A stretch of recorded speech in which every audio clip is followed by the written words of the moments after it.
ওখানে গেলে মাছের মাথা আছে, এটা হচ্ছে বাঁধাকপিতে যাবে, বাঁধাকপিতে মাছের মাথা দিয়ে হবে।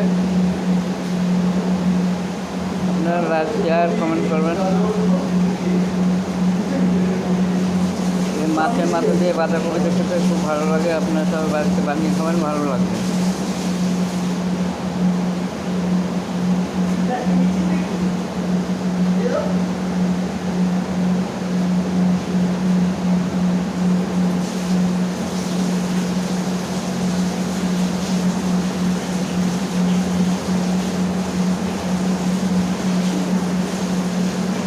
লাইক শেয়ার করবেন, কমেন্ট করবেন, আর বাড়িতে মাছের মাথা দিয়ে বাঁধাকপি বানাবেন, ভালো লাগবে খেতে।